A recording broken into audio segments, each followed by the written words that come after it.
Em 10 horas e 41 minutos. Fala, Alex Silva, o que você tem pra gente? Pitoli, vamos então com mais informação para o ouvinte da Jovem Pan News Bauru, o pessoal nos acompanhando por aqui.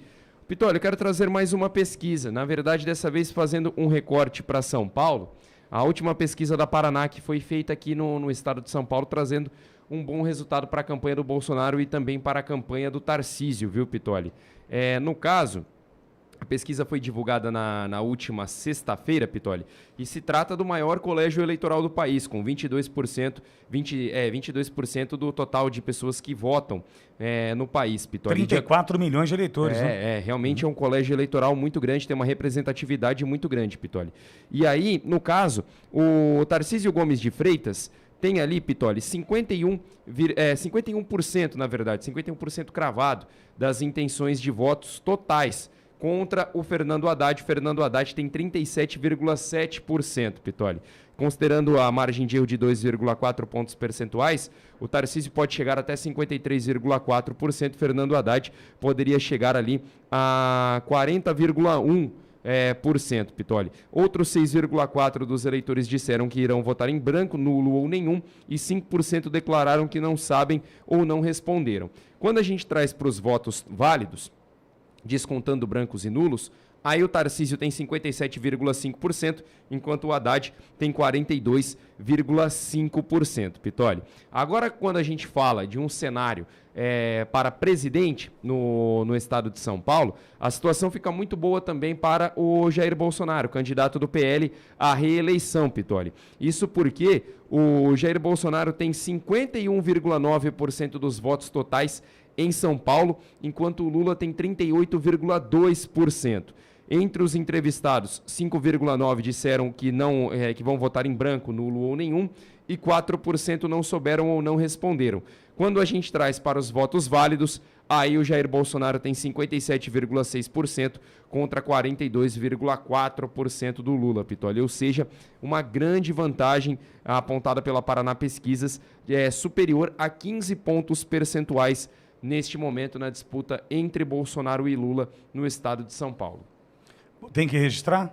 Pesquisa da Paraná, perdão, Pitoli, estava esquecendo do registro por aqui, deixa eu trazer. Se você não fizer isso, Bogão, a justiça te dá um ferro, velho. Isso é realmente... Isso aí dá ferro, né? Isso com certeza.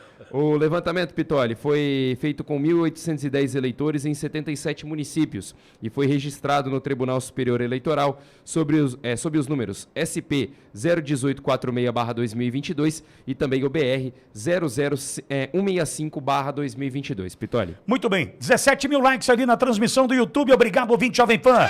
Quero te ouvir, Bogão. 17 mil likes. Quero te ouvir sobre essa pesquisa Paraná. Aumentando a diferença entre Tarcísio e Haddad. Para mim, o Haddad já jogou a toalha. Aliás, a justiça eleitoral, se houvesse justiça de fato, já estava em cima do Haddad, porque está usando a maior parte do seu espaço dentro do rádio e da televisão para fazer campanha para o Lula. Tá estranho, mas ninguém fala nada. Vamos lá.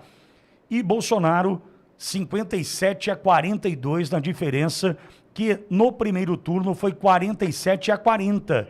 Mostra que o paulista fez o dever de casa, Bogão, no seguinte ponto de vista. Escolheu seus candidatos no primeiro turno, independentemente do resultado, fez valer a sua vontade, com Tebet, com Ciro, com Dávila, com Tronic, enfim. O paulista fez o seu voto no primeiro turno, dando então 47-40, Bolsonaro enfrentando Lula e os demais candidatos, e agora entendeu o seguinte, como a gente já imaginava, PT com muita dificuldade de prosperar em solo paulista, a não ser na capital.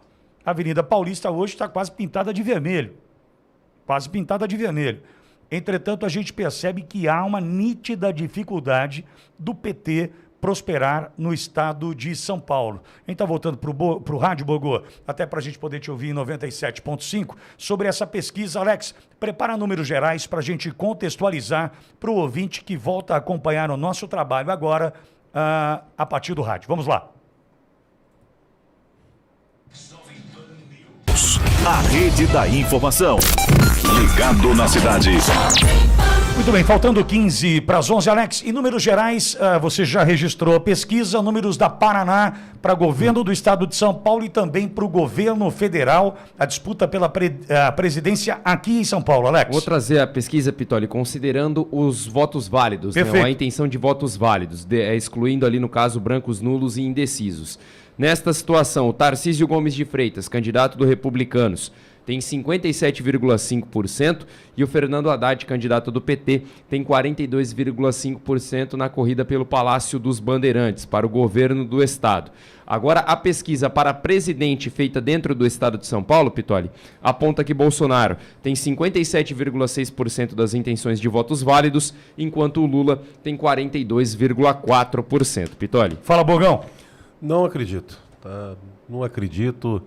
A diferença, acho que em São Paulo, principalmente, é bem maior em relação ao candidato do Tarcísio em relação ao Haddad, mesmo porque nós temos aí um Brasil que nos acompanha de audiência, mas aqui em São Paulo nós temos 4 municípios somente que são administrados pelo PT, tá? Então o povo, o paulista, tá? Na cidade de São Paulo ainda tem uma diferença um pouco menor, mas ainda não aceitam tanto o PT. Mas quando vem para o interior, a diferença é abissal. Nós tivemos aqui, na eleição na cidade de Bauru, 75% foi aproximadamente para o Bolsonaro. Então nós temos ali o interior de São Paulo, que é mais conservador, o que faz acreditar, com base nas últimas pesquisas no primeiro turno e também nas outras eleições, que a diferença pode ser ainda bem maior. E um fato interessante é que o estado de São Paulo é o maior colégio eleitoral do Brasil. Nós temos aí em seguida Minas Gerais, nós temos como grandes centros Rio de Janeiro, Bahia, enfim, tem São Paulo uma grande quantidade ali que faz a diferença. Então, quando nós colocamos uma diferença ali de 15%, 14%, eu acredito que esteja acima de 20% no caso para governador e também acima no caso de presidente, dá um impacto muito grande no resultado final. Tá? E isso aí, às vezes, pelo que a gente vem observando, às vezes não é levado em consideração nessas pesquisas. Mas aquilo que você falou hoje pela manhã, Pitoli, o tamanho do desespero do candidato da esquerda, do candidato Lula, em relação ao que está acontecendo, o fato dele ter fugido, correu do debate, isso demonstra que esses dados... Nós vamos ver hoje, IPEC, que sai hoje, o antigo Ibope, nós vamos ver ali uma diferença bem maior. Bogão, eu estou com um dado aqui interessante, até para a gente seguir por aqui. São Paulo tem 34 milhões de eleitores, certo?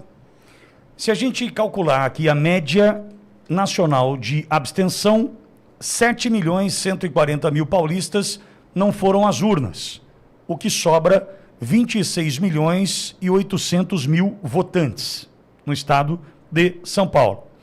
No primeiro turno, Bolsonaro teve 47% dos votos. Deixa eu só arredondar essa conta aqui, ó. 26.860 vezes 47%. Bolsonaro teve 12 milhões de votos. 12.624, a minha conta aqui rasa, hein? Ô Alex, em números absolutos, quanto tem agora o Bolsonaro, por gentileza? Em São Paulo, Pitoli, 57,6% e o Lula 42,4%. 57,6%? Isso. Então vamos lá, ó. Vezes 57,6. Ok. Bogu, confirmado esse dado trazido pelo Alex, o que a gente pode imaginar que pode ser muito maior, a gente tem Bolsonaro indo para 15.477.000 votos em São Paulo, estado de São Paulo. Onde eu quero chegar? A gente está falando em 3 milhões de votos. A diferença de Lula para Bolsonaro no primeiro turno, 6 milhões. Eu estou dizendo aqui que Bolsonaro tira metade desses votos, se esse número estiver certo, hein? Tira metade desses votos somente no estado de São Paulo. Somente no estado de São Paulo. Lembrando que Minas nitidamente já tem vira-vira. Nitidamente. Aliás, não sei porque não sai pesquisa de Minas. Rio de Janeiro, a força do Cláudio Castro no Rio. Rio Grande do Sul, Paraná, Santa Catarina, também com Ratinho Júnior especial no Paraná. Sérgio Moro, Daltan. Beleza, já entendeu? Dependendo menos do Nordeste, que precisa da nossa ajuda. Entretanto, essa conversa pode levar anos por lá. Concorda, Bogo? Mas isso explica, isso aí são dados. Eu acredito que aqui em São Paulo vai superar os 4 milhões de votos. Mas isso explica o porquê de uma resolução do TSE contra o entendimento do Procurador-Geral da República para censurar de ofício as redes sociais. Isso explica porque uma ministra do Supremo Tribunal Federal, então no TSE, ela diz que é contra a censura, que é abominável, mas até o dia 30 que ela vai aceitar essa excrescência. Isso explica por que deputados estão sendo presos, crime de opinião, empresários tendo contas bancárias bloqueadas, desmonetização de canais de redes sociais. E não é só o ataque mais profundo foi a Jovem Pan. Mas tem outros veículos. Brasil Paralelo, por exemplo, está proibido, censura prévia de publicar alguns vídeos e outros canais. Então, quer dizer, tudo isso aí explica o desespero dessa articulação, desse mecanismo, dessa engrenagem sobre a realidade que nós podemos constatar aqui, não pelo IPEC, né? Porque aí virou brincadeira e eu me amparo para falar isso aí, não estou depreciando simplesmente ou à toa, eu me amparo em cima de resultados que eles publicaram como pesquisas no primeiro turno e agora com o resultado que nós tivemos, que foi objetivamente contra aquela tendência. Então isso explica todo o mecanismo, o ranger de dentes, pois sabem da realidade. Muito bem, 10 horas e 52 minutos. Na semana passada, na segunda-feira,